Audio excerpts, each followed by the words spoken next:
আসসালামু আলাইকুম ওয়া রাহমাতুল্লাহি ওয়া বারাকাতুহু। আজকে যে সভা হতে চলেছে এই সভা আমাদের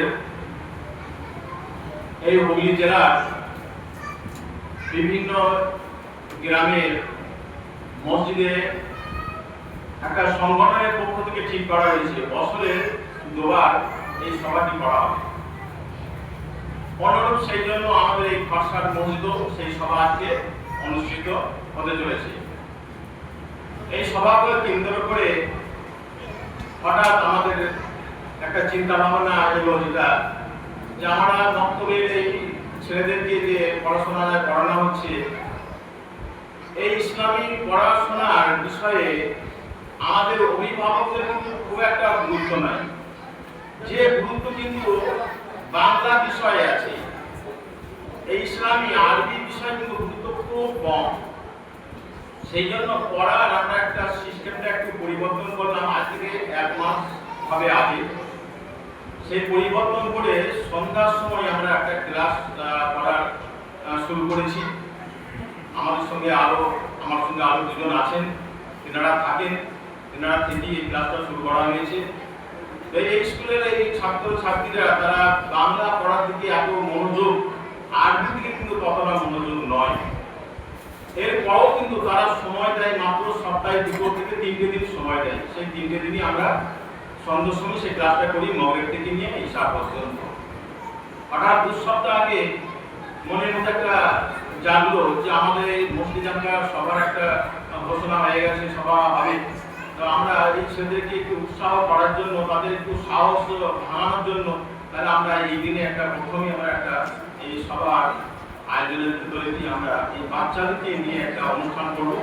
এই চিন্তা ভাবনা নিয়ে এই বাচ্চাদেরকে খুব সংক্ষিপ্তভাবে, এদের মধ্যে অনেক কিছু ভুল ত্রুটি কিছু আছে, সংশোধন করতে হবে সম্পূর্ণভাবে, যতটা হওয়ার দরকার ছিল হয়তো হয়নি। সেই জন্য বলি সংগঠনের পক্ষে যে যদি এর মধ্যে কিছু সংযোজন করা যায়, কিছু ভালো দিকটা যদি আপনারা যদি বলে দেন তাহলে খুবই ভালো হয়। ত্রুটি বিচ্যুতি কি হয়েছে, কোনটা করলে আরো শ্রীবৃদ্ধি হবে আমাদের ছেলেদের এবং মেয়েদের জন্য, সেটা আমাদের কাছে আশা রাখি। আমরা সেটা পরামর্শ দিবেন। এবং তার সাথে সাথে আমাদের এই অভিভাবকদের বলি, আপনারা আপনাদের ছেলেদেরকে মসজিদে একটু সময় নিয়ে পাঠাবার চেষ্টা করবেন, গুরুত্ব দিবেন। যদি আপনারা অভিভাবকের গুরুত্ব না দেন তাহলে ছেলেদের কিছু হতে পারে না, হবে না। শুধু আমরা যে প্রচেষ্টা করবো আর অভিভাবকদের কোনো প্রচেষ্টা থাকবে না, এটা কিন্তু হয় না। অভিভাবকদের একটা প্রচেষ্টা থাকতে হবে, উৎসাহ উদ্দীপনা থাকতে হবে, তবেই ছেলেরা সাহস পাবে এবং ছেলেরা পড়ার একটা উদ্দীপনা হবে। শুধু তাই নয়, আমরা যারা 5 ওয়াক্ত নামাজ পড়ি, আজকে যদি আমরা একটু ভালো করে যদি বুকে হাত দিয়ে চিন্তা করে দেখি, আমরা যারা নামাজ পড়ি একটা বিষয় শুনেছি, সেটা হচ্ছে নামাজ আমরা পড়ি, এই যে নামাজ পড়ি, নামাজের যে বিষয়টা না, এই বিষয়টা কেমন জানেন আমাদের? আমরা কেউ শখের নামাজি, আর কেউ ঝকের নামাজি, আর কেউ দেখার নামাজি। অমুক যাচ্ছে, ভাই যাচ্ছে নামাজ পড়তে, আমাকে নামাজ পড়তে দিতে হবে, চলে এলাম, 2 দিন পড়লাম, বাস 3 দিনের দিন আর নাই। শখের নামাজি, ও যাচ্ছে আমিও যাবো, বা ঝক করে গেল, 2 দিন পড়লাম আর নাই। তো আমরা ভেবেছি শখ নামাজি এই ধরনের নামাজি আমরা হয়ে গেছি। আমাদের নামাজটা আমার তো মনে হয় শুধু এই ওঠা আর বসা হয়। তার কারণ হচ্ছে একটাই, সেটা কি, যে আমরা নামাজ দেখা দেখি শিখেছি। নামাজের আনুষঙ্গিক যে বিষয়গুলো আছে এগুলো সব দেখা দেখি। আমরা পাশে দেখি ও কেমন করে ওযু করছে, ঠিক সেমন করে ওযু করি। আমাদের ওযু করাটা কিন্তু প্রকৃত ইসলামী শরীয়ত মতে নয়, এটা হাত মুখ ধোয়া হয়। আমাদের নামাজটা কেমন হয়? ওঠা বসা হয়। হাকিকাতের শরীয়তের নির্দেশনা মোতাবেক কিন্তু নামাজ হয় না। কারণ আমরা তো দেখা দেখি নামাজ পড়ি, আমরা তো নামাজ শিখি না। পৃথিবীতে যে কাজই করুন না কেন, ছোট থেকে বড়, প্রত্যেকটা কাজ কিন্তু মানুষকে শিখতে হয়। যে যেমন কাজের গুরুত্ব, সেই গুরুত্ব কাজকে কিন্তু তার সময় কিন্তু ততটা ব্যয় করতে হয়। কোনো কাজ 1 মাস লাগে, কোনো কাজ 1 বছর লাগে, এমন অনেক কাজ আছে যে কাজগুলো শিখতে হয়, তারপরে সেই কাজগুলো সম্পূর্ণভাবে করতে হয়। না শিখে দুনিয়ায় কোনো কর্ম কোনোদিন পারে না, কিন্তু হয় একটা, সেটা হচ্ছে নামাজ। এই নামাজ কিন্তু আমরা শিখি না, না শিখি হয়।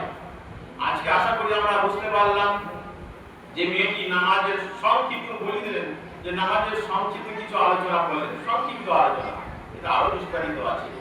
তাহলে বলুন, যেভাবে বললো আমরা কি ওইভাবে নামাজ পড়ি? আমরা ওইভাবে নামাজ পড়ি না। আমাদের নামাজের সব কিছুই ভুল থাকে। আমরা নামাজ পড়ি, নামাজের নিয়তই করি না।